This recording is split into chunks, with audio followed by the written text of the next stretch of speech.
तो बाहर घोर अंधेरा है, बारिश हो रही है, बिल्कुल सही माहौल है आज की इन दो खौफनाक लोक कथाओं की गहराई में उतरने का। आज के इस खास विश्लेषण में हम इन कहानियों के मूल स्रोतों को देखेंगे और पता लगाएंगे कि इन रूह कपा देने वाली घटनाओं के पीछे आखिर सच्चाई क्या है। चलिए शुरू करते हैं।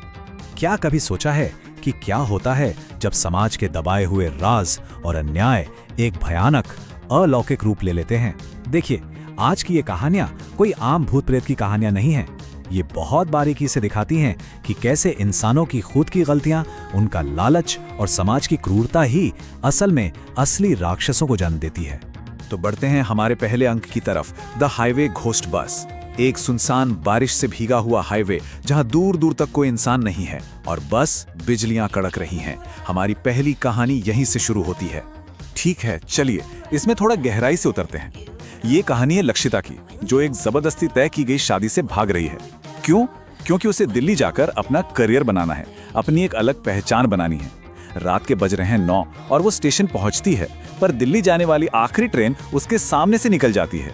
खैर, फिर एक रहस्यमयी बूढ़ी औरत की सलाह पर वो रात 11 बजे उस डरावने सुनसान हाईवे पर बस का इंतजार करने लगती है। और फिर ठीक 11:15 पर एक बिल्कुल खाली पुरानी बस आकर रुकती है, जिसमें वो बिना ज्यादा सोचे समझे चढ़ जाती है।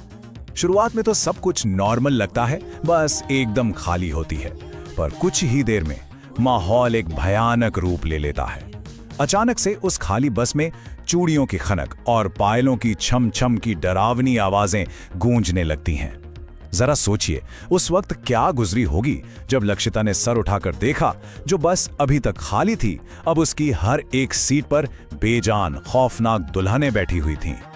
अब यहाँ जो सबसे दिलचस्प या कहूँ सबसे खौफनाक पल आता है, उस पर ध्यान दीजिए। बुरी तरह घबराई हुई लक्षिता भागकर ड्राइवर के पास जाती है और बस रोकने की भीख मांगती है। तभी ड्राइवर सीट से एक अजीब सी डरावनी हंसी गूंजती है और आवाज आती है, बेटी, अब ये बस कभी नहीं रुकेगी।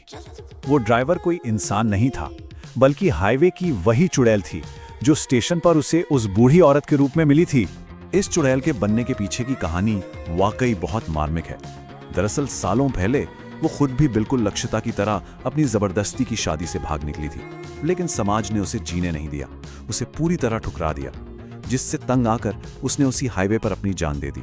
और अब उसी कड़वाहट के साथ वो हर भागी हुई दुल्हन को अपनी उस अलौकिक दुनिया में खींच लेती है, जहां से कभी कोई वापस नहीं आता। यहाँ हम साफ देख सकते हैं कि कैसे जबरदस्ती शादी का ये सामाजिक दबाव ही इस भयानक श्राप का असली कारण बना। लेकिन ठहरिए, लक्षिता की कहानी यहाँ खत्म नहीं होती। अचानक उसे अपनी माँ की दी हुई एक आखिरी निशानी याद आती है, एक भगवान का लॉकेट जो उन्होंने उसे किसी भी बुरी शक्ति से बचाने के लिए दिया था। जैसे ही वो आंखें बंद करके उस लॉकेट को पूरी ताकत से पकड़ती है, उसमें से एक तेज रोशनी निकलती है और वो भूतिया बस बेकाबू होकर डगमगाने लगती है।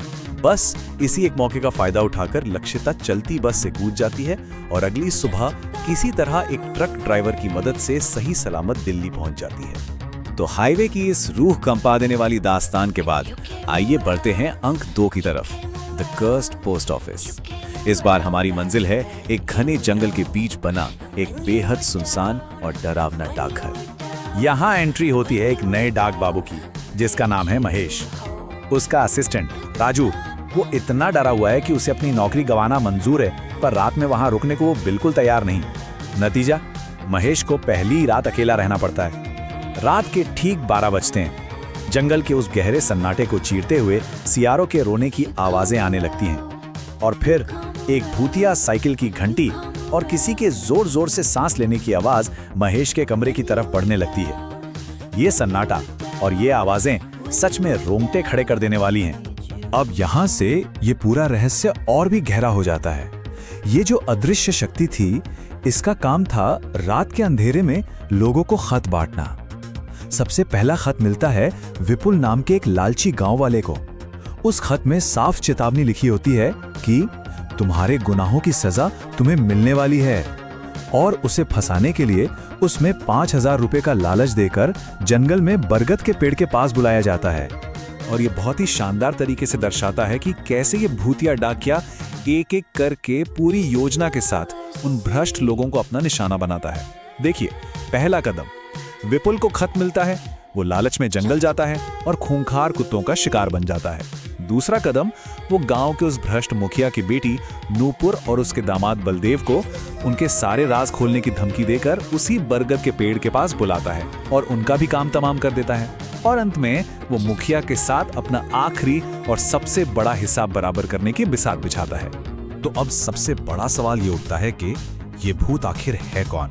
महेश के हाथ एक ऐसा खत लगता है जिससे ये पूरा रहस्य खुल जाता है। ये भूत कोई और नहीं बल्कि गांव का सबसे पहला डाकिया आर्यमान था। आर्यमान ने अपनी पूरी जिंदगी की कमाई जोड़कर अपनी विधवा मां के लिए एक बड़ा सा घर खरीदा था, लेकिन उस क्रूर और लालची मुखिया ने विपुल और बलदेव के साथ मिलकर आर्यमान की बेरहमी से हत्या कर दी, सिर्फ उसके पैसे और वो नया घर हड़पने के लिए। और फिर आता है इस कहानी का क्लाइमैक्स। महेश यहाँ बड़ी चतुराई दिखाता है। वो मुखिया को डाकघर बुलाता है, ये कहकर कि उसने एक तांत्रिक को बुलाया है जो इस आत्मा को कैद कर लेगा। मुखिया इस झांसे में आ जाता है, पर असल में वहां पुलिस का एक कोतवाल छुपा होता है जो मुखिया के मुंह से उसके सारे गुनाह सुन लेता है। ठीक उस वक्त आर्यमान की आत्मा वहां प्रकट होती है और गूंजती हुई आवाज आती है, मैं तुझे जिंदा नहीं छोड़ूंगा मुखिया। आत्मा मुखिया को हवा में बहुत ऊपर ले जाकर जमीन पर पटक देती है और इस तरह उस भ्रष्ट इंसान का अंत हो जाता है। इस कहानी का अंत वाकई बहुत सुकून देने वाला है। पुलिस की मदद से आर्यमान की मां को आखिरकार वो घर वापस मिल जाता है जो उसके बेटे ने अपने खून पसीने की कमाई से लिया था। और अब जब भी महेश को रात में वो साइकिल की घंटी सुनाई देती है तो उसे बिल्कुल डर नहीं लगता। वो मुस्कुरा देता है क्योंकि वो समझ जाता है कि यह आर्यमान की आत्मा है जो अपने अंदाज में उसे शुक्रिया कह रही है। आइए आगे बढ़ते हैं और देखते हैं कि ये सब कैसे एक साथ जुड़ता है। अंक 3, कर्मा एंड सोसाइटल मॉन्स्टर्स। इन दोनों कहानियों को सिर्फ डरावनी घटनाओं तक सीमित रखना ठीक नहीं होगा, क्योंकि इनके पीछे एक बहुत ही गहरा संदेश छुपा है। खैर चलिए, हम इन दोनों अलौकिक शक्तियों की थोड़ी तुलना करते हैं।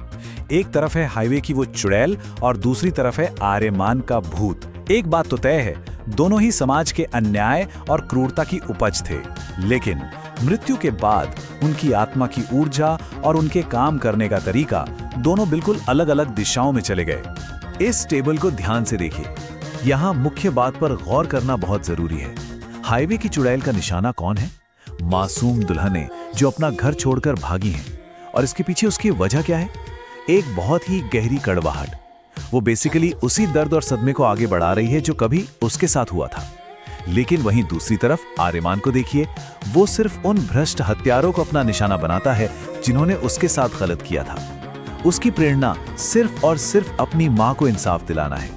यानी एक तरफ कड़वाहट से भरी अंधी बुराई है, तो दूसरी तरफ एक ऐसी प्रतिशोधी ताकत जो समाज की गंदगी को साफ कर रही है। और सच कहूं तो ये अलौकिक कहानियां असल में हमारी ही दुनिया की डरावनी सच्चाइयों पर टिकी है। इन स्रोतों में हमें साफ दिखता है कि कैसे महिलाओं की स्वतंत्रता पर पाबंदियां, उनके करियर को लेकर आसानी से होने वाला विरोध, ये सब आज भी मौजूद है।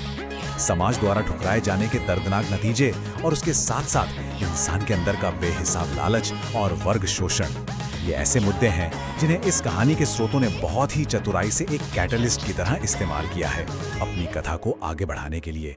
तो ये विश्लेषण अब एक ऐसे सवाल के साथ खत्म होता है जो सच में सोचने पर मजबूर कर देता है। इन कहानियों को इतनी गहराई से समझने के बाद जरा अपने आप से पूछिए, क्या सचमुच ये भूत और आत्माएं ही असली राक्षस हैं, या फिर ये समाज, वो लालच और वो व्यवस्था ही असली राक्षस है जिसने इन खौफनाक शक्तियों को पैदा होने पर मजबूर किया? ये एक ऐसा सवाल है जिस पर हम सबको बड़ी गंभीरता से विचार करना चाहिए। इन कहानियों के इस विश्लेषण में हमारे साथ जुड़े रहने के लिए बहुत बहुत शुक्रिया।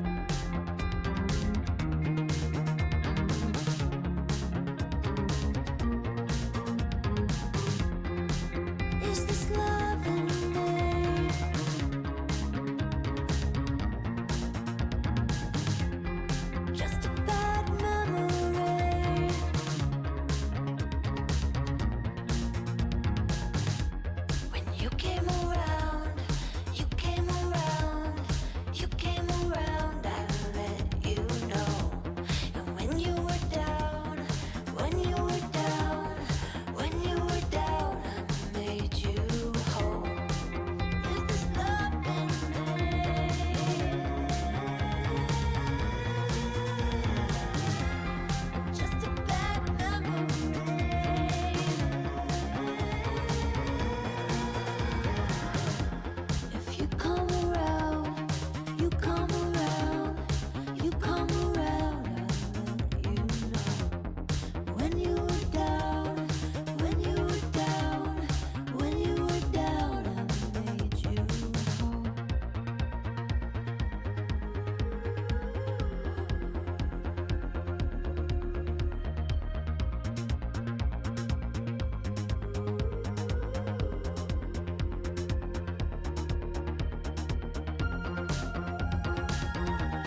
just to